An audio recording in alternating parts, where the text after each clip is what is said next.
नमस्कार दोस्तों, आप स्क्रीन पर एक तस्वीर देख रहे होंगे। इस तस्वीर में जो महिला है उसका नाम कविता है और साथ में जो व्यक्ति खड़ा है उसका नाम गोविंद है, जो कि कविता का पति है।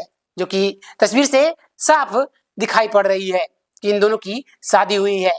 रात के करीब 2 बज रहे थे।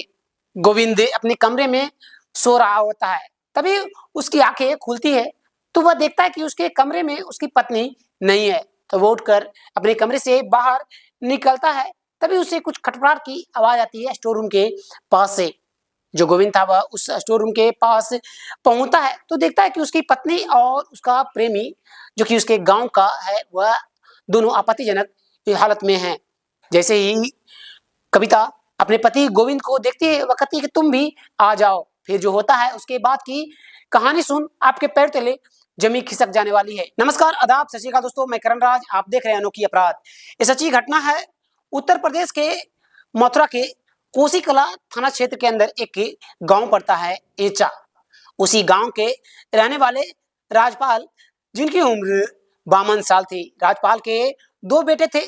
एक बड़ा बेटा जिसका नाम गोविंद था और छोटा बेटा सचिन। गोविंद जिसकी उम्र 27 साल थी और सचिन जिसकी उम्र 21 साल थी। जो राजपाल थे वह अपने बड़े बेटे की शादी पास के ही गांव में एक लड़की जिसका नाम कविता होता है, उसे बहुत ही धूमधाम से गोविंद की शादी करा देते हैं। शादी हो जाने के बाद जो गोविंद था वह अपनी पत्नी कविता के साथ बहुत ही खुशी से गुजर बसर कर रहा होता है और अपने पिता के काम में ही हाथ को बटाया करता, खेतों में काम किया करता पूरे दिन और घर पर वह शाम में आया करता। और ऐसे ही दिन समय गुजरता जा रहा होता है। 9 जुलाई रात के करीब 11 बज रहे थे। जो राजपाल थे वह देखते हैं कि रात के 11 बज चुके हैं, लेकिन उनका बड़ा बेटा गोविंद जो है वह घर पर अब तक नहीं आया। कहीं वह कहीं शराब पीकर तो पड़ा नहीं है। इस बात को सोचकर जो राजपाल थे वह अपने बड़े बेटे गोविंद को ढूंढने के लिए घर से जा रहे होते हैं। तभी सचिन जो था वह कहता है कि पापा आप घर पर रह जाओ, मैं जो हूँ वह बाहर जाकर देखता हूँ कि भैया कहाँ पर हैं। तभी राजपाल जो थे वह कहते हैं कि नहीं, तुम घर पर रहो, मैं जो हूँ वह जाकर देखता हूँ, गांव वालों से पूछता हूँ। इस बात को कहकर गोविंद के पिता राजपाल घर से निकल जाते हैं और कई गांव के लोगों से बातचीत करते हैं कि किसी ने उनके बड़े बेटे गोविंद को देखा है कि वह कहाँ है। लेकिन कोई भी जो था वह कुछ भी बताने को तैयार नहीं हो रहा था। सभी जो थे वह कहते हैं कि गोविंद को हम लोगों ने नहीं देखा है।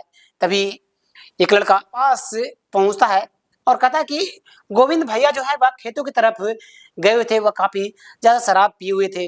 जैसे इस बात को गोविंद के पिता राजपाल सुनते हैं, वह खेतों की तरफ पहुंचते हैं, खेतों में इधर उधर ढूंढ रहे होते हैं और अपने मोबाइल के टॉर्च को से रोशनी से इधर उधर देखने में लगे हुए थे। लेकिन काफी गांव से दूर खेतों के पास जब पहुंचते हैं तो इधर उधर देख ही रहे होते हैं। तभी उनकी नजर उन्हीं के एक गांव के एक व्यक्ति, जो कि खेतों से हड़बड़ाता हुआ वह अपने घर की ओर, गांव की ओर आ रहा होता है, जिसका नाम गुलजार था, उर्फ गुलजार। जो गोविंद के पिता थे राजपाल, वह पूछते हैं कि क्या तुमने मेरे बेटे गोविंद को कहीं देखा है। लेकिन जो गुलजार था वह कुछ भी नहीं बोलता और वह अपने घर की ओर चला जाता है। जो राजपाल थे वह जहां से गुलजार आ रहा था उसी की तरफ वह पहुंचते हैं और एक ईंट के ढेर के पास जब वह पहुंचते हैं तो देखते हैं कि गोविंद जो है उसकी डेड बॉडी लहूलुहान पड़ी हुई है। जो गोविंद के पिता थे वह चिल्ला पड़ते हैं और तुरंत अपने परिजन और गांव वालों को आवाज लगाते हैं।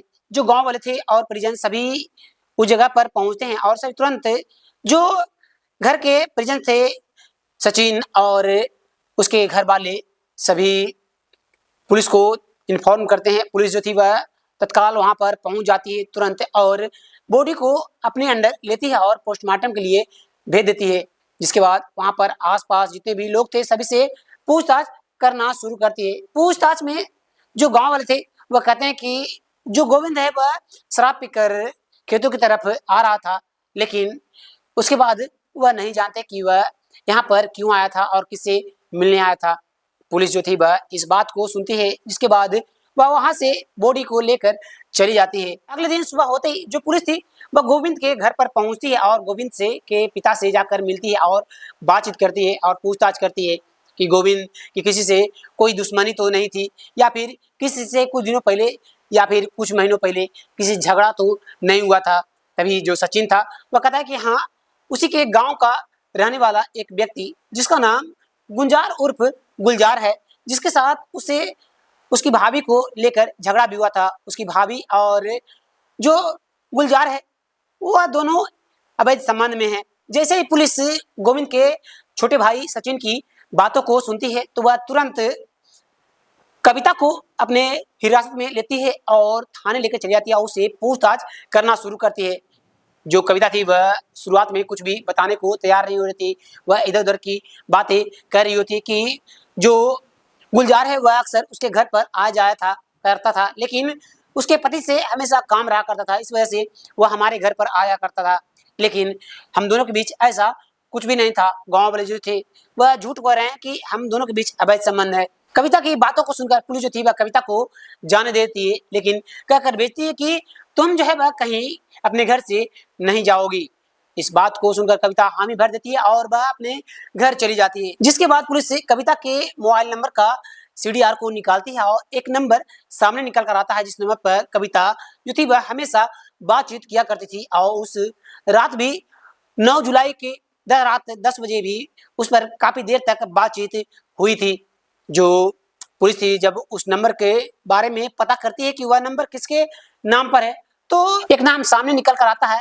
उसका नाम था गुंजार उर्फ गुलजार, जिसके बारे में सचिन पहले भी पुलिस को बता चुका था। पुलिस जो थी वह उस नंबर को तुरंत सर्विलांस पर डालती है और गुलजार को पुलिस से ढूंढना शुरू कर देती है, लेकिन जो गुलजार था वह घर पर नहीं होता। पुलिस जो थी वह सर्विलांस पर नंबर डाली हुई थी और साथ में कई पुलिसकर्मी के जो टीमें थी वह तलाश करने में गुलजार को जुटी हुई थी। धीरे धीरे वक्त बीत रहा था, समय बीत रहा था, पुलिस के ऊपर जो दबाव थी वह बढ़ती जा रही होती है। जो पुलिस थी वह जब सर्विलांस पर नंबर डालने के बाद देखती है कि जो गुलजार है उसका लोकेशन जो है चौडरस गांव है, उसी गांव में उसका लोकेशन दिखा रहा है। पुलिस जो थी वह तुरंत रात्रि के वक्त वहां पर पहुंचती है जहां पर गुलजार का लोकेशन बता रहा होता है और चौडरस गांव के पास से जो गुलजार है उसे पुलिस गिरफ्तार कर लेती है और थाने लेकर चली जाती है। जिसके बाद उसे पूछताछ करना शुरू करती है। जो गुलजार था वह बताता है कि वो कविता के कहने पर ही वह गुलजार को इस दुनिया से अलविदा किया है। जैसे इस बात को पुलिस सुनती है वह तुरंत कविता को भी अपने हिरासत में लेती है और थाने लेकर चली आती है और उन दोनों को सामने बैठाकर पूछताछ करना शुरू करती है। जो दोनों थे वह सारी बातों को बताना पुलिस को शुरू करती है। कविता बताती है कि उसका और उसके पति के बीच जो है वह उतना नहीं बनता था और हमेशा कुछ न कुछ बातों को लेकर कहासुनी होती रहती थी और उस वक्त जो गुलजार है वह उसके घर पर आ जाया करता, क्योंकि उसके पति जो गोविंद है उसे उसकी दोस्ती थी और अक्सर घर पर आना जाना लगा हो रहा था। और इसी बीच में गुलजार से कविता की नजरें मिली और दोनों जो थे वह एक दूसरे को दुख को बांटने लगे, फोन नंबर एक दूसरे को दिए। जिसके बाद धीरे धीरे दोनों की बातचीत का जो सिलसिला था वह बढ़ता चला गया और बातों का सिलसिला था वह प्यार में बदल गया। जिसके बाद जब भी गोविंद घर पर नहीं होता या फिर वह कहीं गया हुआ होता अपने दोस्तों के पास शराब पीने के लिए, तब जो गुलजार है वह घर पर चला आया करता और हम दोनों एक दूसरे के साथ टाइम स्पेंड किया करते। और वैसे ही एक रात को गोविंद और कविता दोनों कमरे में सोए हुए थे।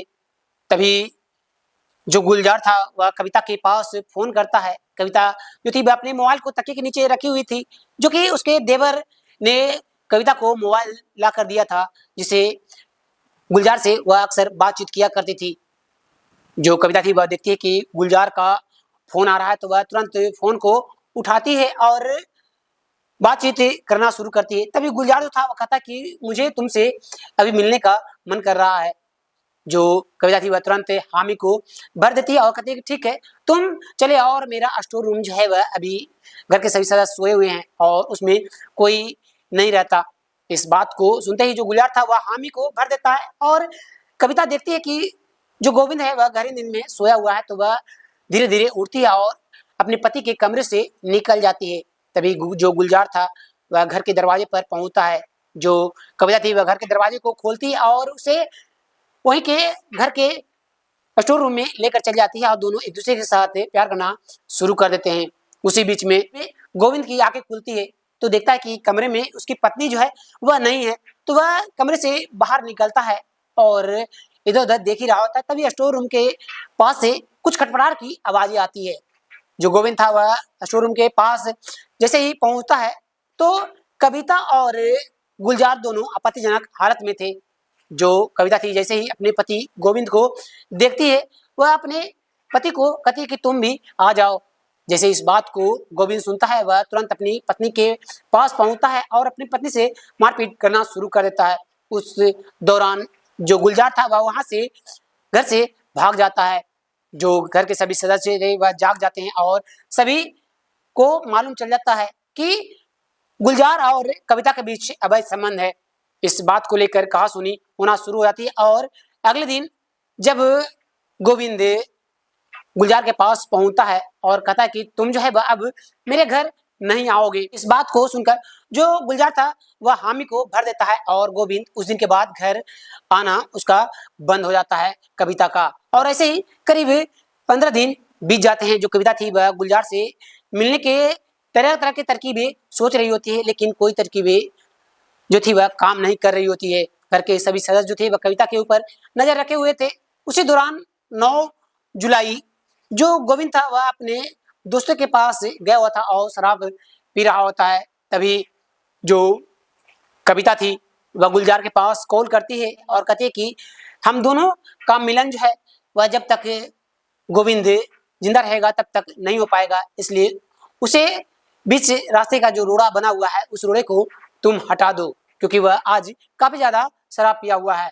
जैसे इस बात को गुलजार सुनता है वह हामी भर देता है और फोन को रख देता है। जिसके बाद जो गुलजार था वह बताता है कि वह जाकर गोविंद से मिलता है और गोविंद को वह खेतों में बुलाता है शराब पीने के लिए और ईंट के ढेर के पास वह दोनों एक दूसरे से बातचीत करते हुए जो गोविंद था वह वहीं पे से एक बांग को उठाता है और गोविंद के सर के ऊपर दे मारता है। गुलजार देखता है कि गोविंद जो है वह अब इस दुनिया को छोड़कर चला जा चुका है, तो वह तुरंत कविता के पास वापस फोन करता है और कहता है कि गोविंद अब जो है वह तुम्हारे पास लौट कर कभी नहीं आएगा और हम दोनों के बीच जो रोड़ा था वह अब रोड़ा हट चुका है। इतना कहकर वह फोन को रख देता है। पुलिस कविता और गुलजार की पूरी बातों को सुनने के बाद उन दोनों को जेल की सलाखों के पीछे भेज दिया जाता है। दोस्तों आप इस घटना के बारे में क्या करना चाहते हैं? इस घटना में आपको किसी गलती लगती है कमेंट कर जरूर बताइएगा। फिर मिलते हैं एक और वीडियो में एक और सच्ची घटना के साथ। तब तक लिए धन्यवाद। जय हिंद।